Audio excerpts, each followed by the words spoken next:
Hello students, internal reconstruction का next question देखिए 31 मार्च 2018 को एक्स लिमिटेड का चिट्ठा इस प्रकार था। देखिए इक्विटी एंड लायबिलिटीज़ हैं जिसमें 64,006% प्रेफरेंस शेयर्स हैं ऑफ ₹10 ईच फुल्ली पेड 6,40,000 के। 1,92,000 इक्विटी शेयर्स हैं ₹5 का एक, इतने रुपए का। जनरल रिजर्व इतना है और statement of profit and loss account 2,88,000 रुपये। ये ब्रैकेट में लिख रखा है, इट मीन्स लॉस है। और फिर है लॉन्ग टर्म, ये इतना लॉस है तभी तो इंटरनल रिकंस्ट्रक्शन की ज़रूरत पड़ रही है कंपनी को। 5% डिबेंचर्स हैं इतने के और ट्रेड क्रेडिटर्स हैं इतने। फिक्स एसेट्स में लैंड एंड बिल्डिंग है, प्लांट एंड मशीनरी और गुडविल है। अब देखिए जहाँ पर इतना लॉस चल रहा है और वहाँ पर ये गुडविल शो कर रखी है, it means there is no value of goodwill, पर फिर भी लिख रखा है बराबर करना है हिसाब, बैलेंस शीट का मिलाना है इसलिए। स्टॉक है, बीआर है, डेटर्स हैं और कैश इन हैंड है। अब देखिए आगे क्या लिखा हुआ है कि संपत्तियों के पुनर्मूल्यांकन करने पर ज्ञात हुआ कि ख्याति का मूल्य शून्य है। पुनर्मूल्यांकन जब किया गया तो ख्याति का मूल्य शून्य और अन्य संपत्तियां निम्नलिखित सीमा तक अधिक मूल्यांकित की हुई है। मैंने जब आपको बताया था सबसे पहले इंटरनल रिकंस्ट्रक्शन के बारे में, तभी बताया था कि जहाँ पर कृत्रिम संपत्तियाँ बहुत अधिक होती हैं और वित्तीय कठिनाइयों का सामना जो कंपनी करती है उसमें क्या होता है, ख्याति भी मूल्यहीन होती हैं और अन्य संपत्तियाँ भी सही मूल्य पर नहीं लिखी हुई होती हैं। केवल उसका बैलेंस शीट का दोनों तरफ का टोटल मिलाने के चक्कर में वो दोनों बराबर करनी की हुई होती है। तो ये कह रहा है इतनी अधिक मूल्यांकित है। भूमि और भवन 1,28,000 रुपये से ज़्यादा मूल्यांकित है, इसको कम करना है। प्लांट एंड मशीनरी 1,76,000 से और संदिग्ध ऋणों के लिए 16,000 रुपये का आयोजन भी बनाना है, प्रोविजन फॉर बैड डेट्स। 1 अप्रैल 2018 को पुनर्निर्माण की योजना जो ट्रिब्यूनल द्वारा स्वीकार की गई वह निम्न प्रकार थी। यह आ गई इंटरनल रिकंस्ट्रक्शन की योजना। लेनदारों ने अपने दावे के 50% के लिए 6% ऋण पत्र लेना स्वीकार कर लिया। शेष राशि इस तिथि के 6 माह पश्चात नकद में भुगतान किया जाएगा। मतलब ये कह रहा है कि लेनदारों ने अपने दावों के 1 अप्रैल 2018 को 50% के बदले में तो 6% ऋण पत्र लेना स्वीकार कर लिया, मतलब 6% डिबेंचर ले लेगी वो। और शेष राशि इस तिथि के 6 महीने बाद, इस तिथि के 6 महीने बाद नकद में भुगतान कर दिया जाएगा। मतलब लेनदार अभी बुक्स में इस तिथि को रह जाएंगे 50%।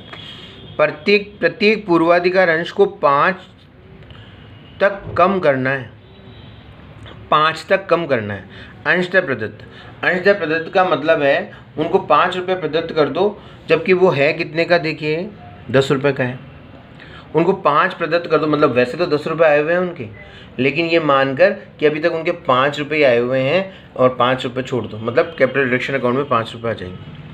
इक्विटी अंश को 1 रुपया तक कम करना है, मतलब 1 रुपया तक कम करना, मतलब 5 रुपये का है तो 4 रुपये एक तरीके से कैपिटल रिडक्शन में आ जाएंगे और इनको भी अंशतः प्रदत्त करना है। संपत्तियों को पुनर्मूल्यांकित अंकों तक कम करना है, जो पुनर्मूल्यांकन मूल्य हुआ वहाँ तक कम करना है, तथा लाभ हानि खाते के विवरण के ऋणात्मक शेष को अभिलिखित करना है। यह आया था ना, प्रॉफिट एंड लॉस अकाउंट का ऋणात्मक शेष ही है, इसको अभिलिखित करना है। उक्त योजना को प्रभावी बनाने के लिए जनरल प्रविष्टियाँ दीजिए और कंपनी का संशोधित चिट्ठा बनाइए।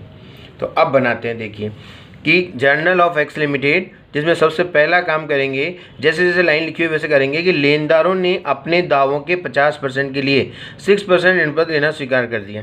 तो लेनदार कितने जरा देखिए, क्रेडिटर्स 6,40,000, इनका 50% कितना होगा, 3,20,000 रुपये। तो 3 लाख क्रेडिटर्स अकाउंट को डेबिट कर दो। क्रेडिटर्स को डेबिट करने का मतलब अब नई बैलेंस शीट में वो खत्म हो जाएंगे उतने। तो क्रेडिटर्स 3,20,000 रुपये से डेबिट होकर क्या ले रहे हैं वो, 6% डिबेंचर्स, 6% डिबेंचर्स उनको दे दिया जाएंगे। देखिए narration 6% debenture issued to the creditors for 50% of their claim under reorganisation scheme. जो रिकॉग्नाइजेशन स्कीम में हुआ है कि 50% के लिए वो 6% डिबेंचर ले लेंगे और बाकी के लिए नकद ले लेंगे 6 महीने बाद। तो ठीक है, ये एंट्री होगी। फिर ये कह रहा है कि प्रेफरेंस शेयर कैपिटल को 5% तक कम करना है, अंशतः प्रदत्त करना है। जब उनका डेनोमिनेशन चेंज करना होता है तब तो अपन एंट्री अपन ने पहले जैसे की है वैसे करेंगे, जैसे पहले क्वेश्चनों में की कि जैसे अगर डेनोमिनेशन चेंज करना होता तो मैं आपको बताऊं, अगर डेनोमिनेशन चेंज करना होता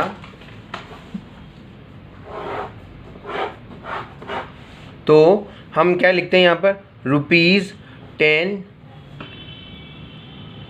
preference share capital account debit to ₹5 preference share capital, ऐसे लिखते हैं ना। लेकिन इसमें डेनोमिनेशन चेंज नहीं करना है, इसमें क्या करना है, इसमें अंशतः प्रदत्त करना, मतलब उनका डेनोमिनेशन 10 रुपये का ही रहेगा, 5 रुपये तक कम करना है, तो मतलब डायरेक्ट शेयर कैपिटल को कम करना है। तो एक तरीके से 10 रुपये में से 5 रुपये कम करने हैं, जिसमें से 4 रुपये कम करने हैं एक एक शेयर पर। तो एक एक शेयर पर 4-4 रुपये कैपिटल रिडक्शन में आ जाएंगे, इसमें एक एक शेयर पर और 5-5 रुपये आ जाएंगे। 5-5 रुपये मतलब आधा हो गया, जस्ट आधा। तो प्रेफरेंस शेयर कैपिटल तो 3,20,000 होगी, 640 की आधी। और इस 9,60,000 जो कि 5 रुपये का है, उनमें से 4-4 रुपये ले लिया जाएगा, 1-1 रुपये रह जाएगा। तो ये इसमें से आ जाएंगे 7,68,000 रुपये, क्योंकि 1,92,000 को 1,92,000 को अगर आप 4 से मल्टीप्लाई करेंगे तो ये आ जाएंगे 2 कैपिटल रिडक्शन में आ जाएंगे पैसे। फिर देखिए अगर कोई रिजर्व वगैरह पड़ा हो तो देखिए इसमें है क्या, ये जनरल रिजर्व है 3,200 रुपये का, इसको भी कैपिटल रिडक्शन अकाउंट में ले जाएंगे। क्यों? क्योंकि जब हम लेनदारों से सबसे पैसा मांग रहे हैं अंशधारियों से, तो अपना खुद का जो रिजर्व है कंपनी, उसको तो कैपिटल रिडक्शन अकाउंट में ट्रांसफर करेगी ही करेगी। General reserve to capital reduction 3200। अब देखिए कैपिटल रिडक्शन में कितना पैसा आ गया, एक तो ये 1088 ये आ गया और यहाँ पर 3,200 ये आ गया। इन दोनों को जोड़कर और डेबिट कर देंगे कि कैपिटल रिडक्शन अकाउंट डेबिट, इन दोनों को जोड़कर आ गए ना 10,91,200। अब क्या क्या ख़त्म करना है वो ख़त्म कर देंगे, जो जो कंपनी को जिससे नुकसान होना है वो ख़त्म होना है वो होगा। देखिए अब है सबसे पहले तो ये कह रहा है संपत्तियों को पुनर्मूल्यांकित अंकों तक कम करना है। ये यहाँ पर क्या कहा था उसने कि अन्य संपत्तियाँ निम्नलिखित सीमा से अधिक मूल्यांकित हुई है। भूमि और भवन 1,28,000 रुपये, तो भूमि और भवन को 1,28,000 रुपये से कम करना है। ये देखिए 2 land and building 1,28,000। Plant and machinery को 1,76,000 रुपये से, प्लांट एंड मशीनरी को 1,76,000 रुपये से। फिर संदिग्ध ऋणों के लिए 16,000 का आयोजन बनाना है। प्रोविजन फॉर बैड डेट 16,000 रुपये, ये आ गया प्रोविजन फॉर बैड डेट 16,000, ये हो ही गया। फिर कह रहा है कि यहाँ तक हो गया ये। अब कह रहा है कि पुनर्मूल्यांकित मूल्यों तक कम करना है, कर दिया। लाभ हानि खाते के विवरण के ऋणात्मक शेष को अप्लिकेट करना है। ऋणात्मक शेष कितना है 2,88,000 रुपये, तो P&L अकाउंट का आ जाएगा 2,88,000 रुपये, ये आ गया 2,88,000 रुपये, ठीक है। फिर इसने कहा गुडविल का मूल्य 0 है। गुडविल कितनी दिखा रखी है 4,48,000, 4,48,000 रुपये गुडविल ले ली। और मैंने आपको बताया था कि अगर फिर भी पैसा बच जाता है कैपिटल रिडक्शन अकाउंट में तो उसको कहाँ ट्रांसफ़र करते हैं, कैपिटल रिजर्व में। ये कैपिटल रिजर्व में बाकी का बैलेंसिंग फिगर में कैपिटल रिजर्व आ गई, बैलेंसिंग फिगर कैपिटल रिजर्व, बस ये एंट्रीज हो गई। अब आप इसकी नई बैलेंस शीट बना दो। नई बैलेंस शीट में तो क्या होता है कि जो चीज़ बड़ी है उसको बढ़ा दो और घटी है उसको घटा दो। जैसे पुरानी बैलेंस शीट को देखते जाओ, 640 ये थे प्रेफरेंस शेयर कैपिटल, ये तो डेबिट हो गए। ये देखिए 320, तो क्या बचा फिर 320 ही बचे। ये देखिए 320।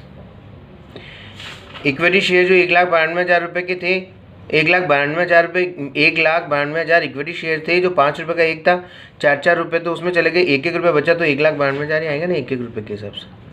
1 रुपया पेडअप 1,92,000। इनको ऐसे शो करेंगे 5 रुपये पेडअप 1 रुपये पेडअप, मतलब फिर कभी इनसे मांग सकते हैं। जैसे इनसे 10 रुपये का है ना, ये 10 रुपये का है लेकिन अभी 5 रुपये पेडअप कर दिया, क्योंकि इसने प्रश्न ने आपको कहा था अंशतः प्रदत्त इसको करना है, डेनोमिनेशन चेंज नहीं करना।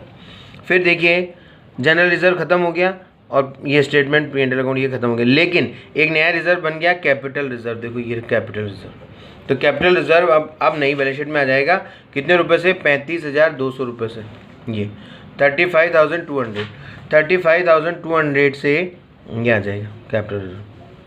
फिर देखिए आगे, अब 5% डिबेंचर्स तो पहले ही थे और एक 6% डिबेंचर और एक नए और हो गए, तो 5% तो हो गए 3,84,000 के और 6% हो गए 3,20,000 के। 3,84,000 और 3,20,000 यूँ। मतलब नई बैलेंस शीट तो बिल्कुल कम्प्लीटली वैसे ही करनी है जैसे भाई नई जो एंट्रीज हुई हैं उनके अकॉर्डिंग क्या एडजस्टमेंट हो रहे हैं उनको करते हुए। फिर क्रेडिटर्स 6,40 के थे तो 3,20 के रह गए, क्योंकि 3,20 तो डेबिट हो गए, बाकी बचे 3,20। ये बस ये लाइबिलिटी साइड हो गया। इसी तरह एसेट साइड में लैंड एंड बिल्डिंग 7,68,000 रुपये, उसमें लैंड एंड बिल्डिंग में 1,28,000 कम कर देंगे। प्लांट एंड मशीनरी 7,20 की है तो उसमें से 1,76,000 रुपये कम कर देंगे।